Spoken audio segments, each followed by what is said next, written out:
Interested in taking a deep dive each week into a compliance or compliance-related topic? Then Compliance Into the Weeds is the podcast for you.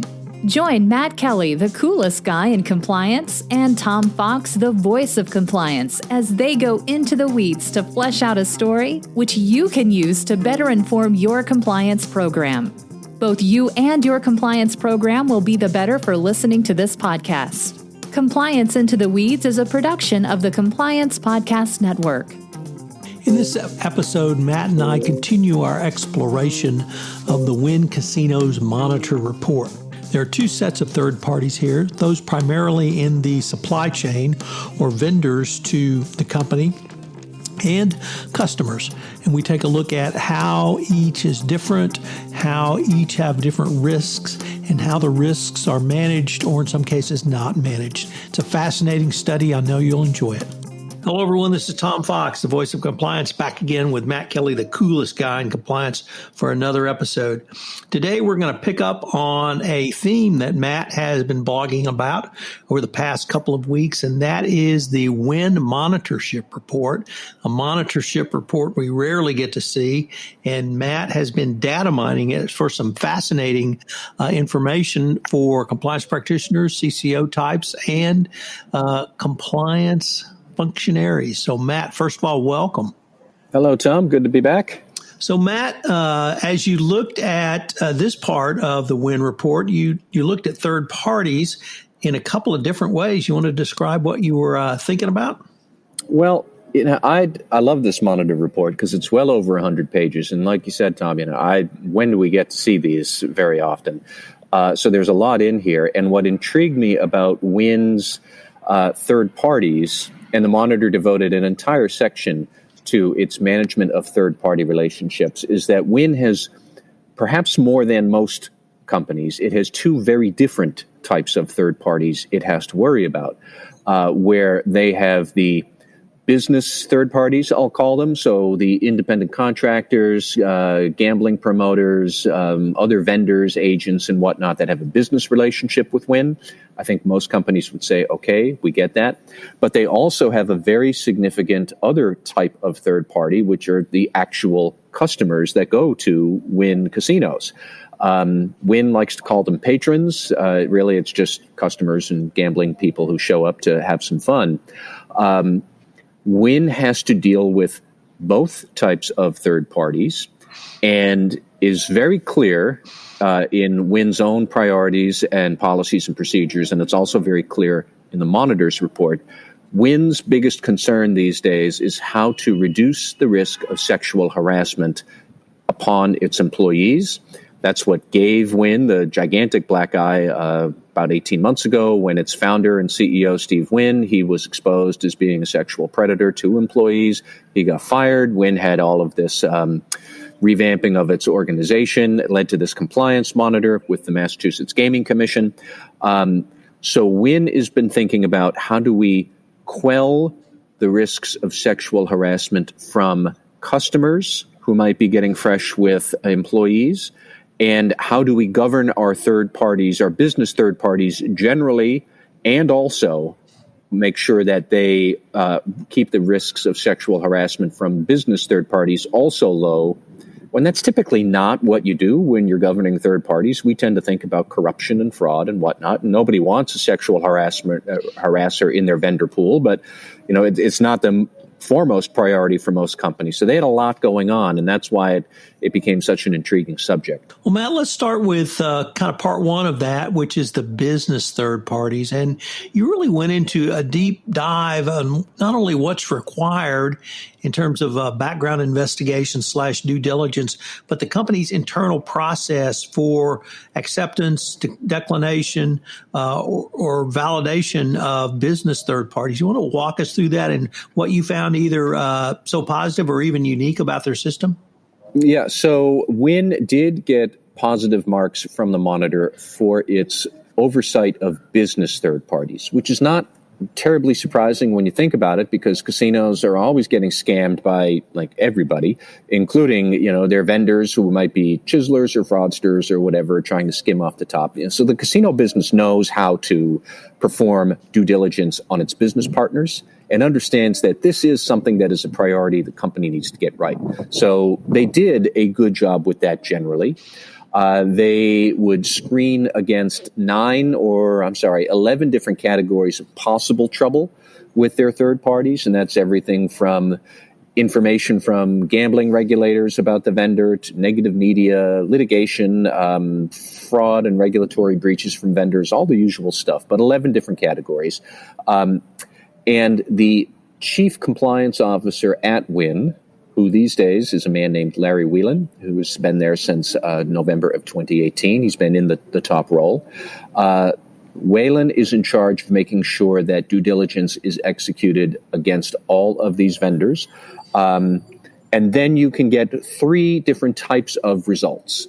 You can either approve, block, or indicate caution about a third-party engagement. If it's approved by the chief compliance officer, then great, everything's fine. The deal is approved. The vendor relationship continues. If it is either blocked or the compliance officer indicates caution, then management can still push to get that particular third party onboarded anyway. First, the general counsel presents a description of that engagement to Wynn's compliance committee. And that committee must then vote unanimously to approve the engagement over the chief compliance officer's blocking or advising caution. Or let's say the compliance committee also doesn't give unanimous consent to this questionable third party. Then you can appeal it again. But that is at the unanimous request of the CEO, the CFO, and the general counsel. They all have to go to the board of directors to say, we want to use this third party despite an adverse ruling from our compliance officer and an adverse decision from our compliance committee. Dear board, would you please let us use this third party anyways? So I really thought that was a pretty savvy and sophisticated way to do it, because there's a lot of documentation that has to happen for things to get that far. And it has to go through 2 levels of review. It goes all the way up to the board. And very clearly, yes, the compliance officer can be overruled, but it is going to come from the CEO, the CFO, and the general counsel. So the accountability for that decision gets hung around their neck rather than where was the compliance officer. There's going to be documentation that the compliance officer said, this might be a bad idea, don't do it. And then everybody overruled me and we decided to do it anyways. So I thought that was a pretty good, sophisticated way to have a solid process over third parties that does assign accountability to the right sorts of people and also does give the chief compliance officer a lot of ability to say, yes, this one is fine. No, these parties are sketchy. Don't use them. So all in all, it seemed like a very good, sophisticated, mature way to govern those relationships. And I'm not surprised the monitor said so too. And if I could put that in internal control speak, it appears we have a control subject to being overridden, but overridden with additional reviews by more senior management with appropriate documentation. From an internal controls perspective, do you find that system or protocol appropriate? Yeah, absolutely. As I've said several times on this podcast, talking about management override, that is a perfectly fine and normal thing that happens at large companies. It is just that the override should be warranted and appropriate. Says who? Well, says management, but there has to be a documentation. There has to be some sort of auditable trail of records, and there has to be a certain defensible logic in case that override blows up in the future and it turns out to have been wrong. Where management override really gets abused is when it is arbitrary and there is no documentation and nobody knows why management is overriding things the way that they are. But if there is a process for the override and that results in a lot of documentation and a lot of accountability for who decided to push for the override, it's perfectly fine, and that's what we see here. The other thing that struck me about the business third parties was essentially, if not ongoing, it maybe even continuous monitoring one or more of the data points that are evaluated when a third party comes before the chief compliance officer. And it seemed to me that they really took this kind of ongoing monitoring really up a notch. I think so. Again, I think that's partly traces back to the casino business's roots, that you have to keep a sharp eye on who you're dealing with because they're always looking to chisel you out of something or other. So, but yes, they do have a lot of monitoring. The report actually gives an example of that from the sexual harassment realm, where apparently there was at least one third party that was onboarded, even though some evidence had turned up that one of the employees at that vendor had some sexual harassment allegations against that employee. So Wynn decided, okay, we're going to use this vendor anyways. And on a weekly basis, the company is monitoring the same sources that turned up the harassment allegations in the first place, goes back and makes sure what is the latest that we know about that vendor's employee. And if it turns out that that is going to be a bigger issue, then Wynn is ready to terminate that vendor's relationship because of the employee's sexual harassment. From my reading of it, looks like it didn't happen with any Wynn employees or something else. It's just they turned up some adverse background material on one of the vendor's employees with something else in the employee's background. But they're checking it weekly to see if that's evolving. And then if it evolves into enough that Wynn doesn't want to deal with that headache, then they cut relationships with that vendor. And it's a good way to do it. Matt, it appeared that the management of the patron third parties was a situation where the written policy was not always carried out 100%. What did you see around the area or issue, rather, of managing patrons? Yeah, this was interesting because the Monitor report says flat out, senior and middle management at the company are aware that patrons are the highest risk factor for sexual harassment and discrimination, but have not yet identified an effective strategy to curb the offending behavior. And at an abstract level, it's really interesting because they're in the gaming and entertainment business. One of the company's core values is excellence in service for patrons. And there is this attitude and perception, right or wrong, that when you go to a casino, you can let your hair down, you can do all sorts of stuff. And that includes apparently letting your inhibitions drop and getting a little overly direct or friendly with some of the employees. What the Monitor found, and they did a lot of focus groups with employees to ask, what do you think of these company policies about sexual harassment, and are they effective? So the employees said that a lot of the policies were clear on egregious behavior. So if a patron decides to grab a cocktail waitress's rear end, like, no, that is over the line. And the policy is very clear that the waitress can go and talk to a manager who will tell them to knock it off and then get security, and they bounce that guy out of the casino. And nobody said, that's vague, that's unclear, they don't have our back for that. But they did, some employees, say that they felt less clear around harassing verbal behavior, or I don't know what else that might be, but non-physical behavior, either leering at the waitresses or staring at their chests or who knows what. And especially for VIP customers, some of the employees felt like they were much less empowered to be able to address that sort of lesser category of behavior. Still gross, still boorish, but not as egregious as actually putting your hands on somebody. And the employees told the Monitor, we occasionally run into managers who are like, well, there's really nothing we can do. And that, Tom, I thought was a big red flag phrase that we could talk about. But anytime managers were saying there's nothing we can do, I think that speaks to a deeper culture disconnect or priorities disconnect. But that's what turned up with managing patron behavior. Matt, did you get a sense from the Monitor's report if Wynn was using this information that the monitors have turned up to try to improve this portion of their third-party program around managing patrons, or is this something that's really left to the Monitor to try to solve? No, so the Monitor came up with a few ideas of how to change all of that. I do think that the compliance committee at Wynn and the executive team at Wynn, I'm sure they are reading this monitor report very closely. This is an interim report after, I think, about 6 months into the engagement with the monitor. I'm not quite sure.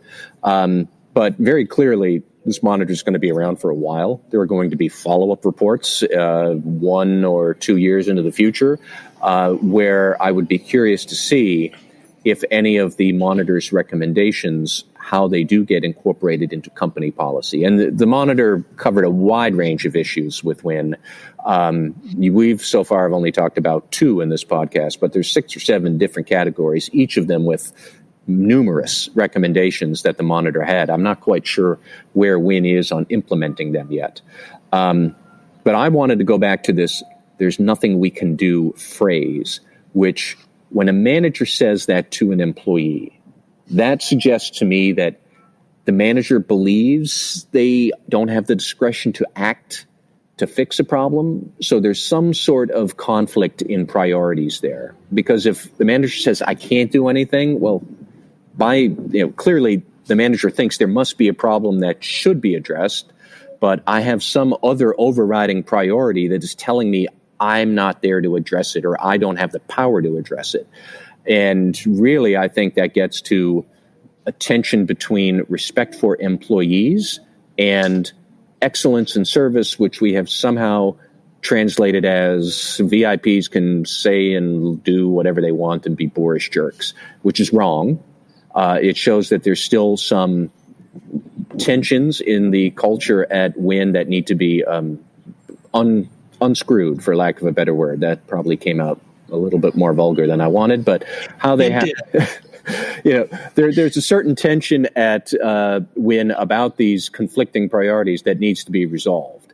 The monitor had even suggested trying to turn this all on its ear, that excellence in service means rousting these boors who might be getting fresh with the employees, getting them out of the casino, because you're not there for that. You're there for some sort of high quality, classy experience, as opposed to some pack-a-day low roller who's getting some free scotches and decides to leer at the cocktail waitress's chest. That's the guy that you don't want, and try and make it a culture of class that involves not having harassment behavior tolerated by patrons. And then maybe even coming up with a code of conduct for the customers, which I thought was an interesting idea. But, we'll see how that goes. Well, you end your blog post with the sentence, "I bet that would work." Do you want to give our listeners any numbers on the over-under of whether that would work? I mean, I do not go to very many casinos myself, but my understanding, and Tom, correct me if I'm wrong, is that Wynn casinos do try and pride themselves on being a cut above the rest. I have been to some of the more lowbrow casinos in Vegas in my youth. That, if you want to try to reset the culture expectations for going to a Wynn resort, that it's much more closer to one of these classy sort of things that you would see in a James Bond movie from the 60s, as opposed to, like I said, a bunch of pack-a-day low rollers who are just there on the slot machines for 4 hours and their eyes glaze over. But if you can set a perception with the public of Wynn is a cut above the rest, then they will start to say, okay, so there's a certain code of behavior that happens at Wynn that doesn't happen elsewhere. And then you can try and, like I said, it opens the door to maybe coming up with a code of conduct for customers. Then you can weave your harassment concerns into it. And I mean, it's worth a shot. Well, Matt, this has been a fascinating exploration of your continued data mining of the Wynn Monitorship Report. I hope that you'll continue to think about it and, more importantly, blog about it and podcast about it. So I look forward to seeing what you come up with. Well, we got a lot more, Tom, so I do look forward to it too. Hello, everyone. This is Tom Fox again. I'd like to thank you for listening to this episode of Compliance Into the Weeds. I hope you will join Matt and I again next week, where we take up another topic, literally taking a deep dive to go into the weeds of a compliance or compliance-related topic. If you have any questions, you can email Matt at mkelly@radicalcompliance.com. You can email me at tfox@tfoxlaw.com. I hope you will stay safe out there and make wise decisions in this era of COVID-19. If you would give our podcast a shout out on iTunes, I would greatly appreciate it. Compliance Into the Weeds is a production of the Compliance Podcast Network and a proud member of C-Suite Radio. Thanks again for listening.